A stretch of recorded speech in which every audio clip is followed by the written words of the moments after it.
Hi friends, welcome to cooking magic. ഇന്ന് Easter അല്ലേ, നമുക്കിച്ചിരി മധുരമായല്ലോ.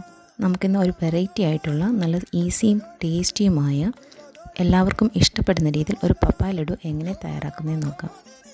ഞാനിവിടെ ഒരു മീഡിയം സൈസ് പപ്പായ എടുത്തിട്ടുണ്ട്. അതിൻ്റെ തൊലിയും കുരുവും കളഞ്ഞ് നമുക്ക് ക്ലീൻ ചെയ്ത് ചെറിയ പീസസായി മുറിച്ചെടുക്കാം. ഇതിനെ ഒരു മിക്സിയുടെ ജാറിലേക്ക് നല്ല പേസ്റ്റ് ആക്കിയെടുക്കാം. ഈ പപ്പായ പേസ്റ്റിനെ നമുക്കൊരു സൈഡിലേക്ക് മാറ്റി വയ്ക്കാം. ഇനി ഒരു പാനിൽ 1 ടേബിൾ സ്പൂൺ ബട്ടർ ഒഴിച്ച് 1/2 കപ്പ് റവ ചേർത്ത് നന്നായി വറുത്തെടുക്കാം.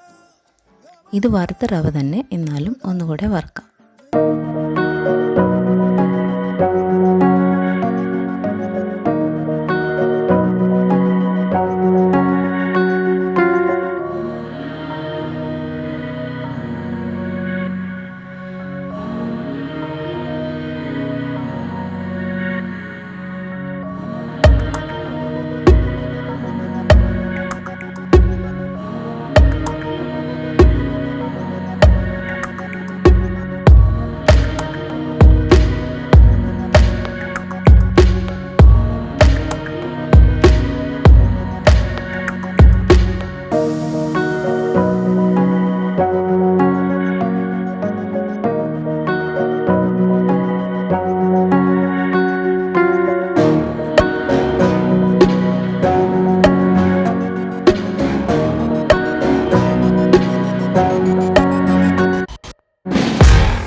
സ്പെഷ്യലായ പപ്പായ ലഡു റെഡിയായി. എല്ലാവർക്കും ഇഷ്ടപ്പെടും.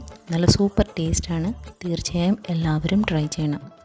ആദ്യമായാണ് എൻ്റെ ചാനൽ കാണുന്നതെങ്കിൽ പ്ലീസ് ഒന്ന് സബ്സ്ക്രൈബ് ചെയ്യണം. എല്ലാവർക്കും എൻ്റെ ഈസ്റ്റർ ആശംസകൾ. Thank you.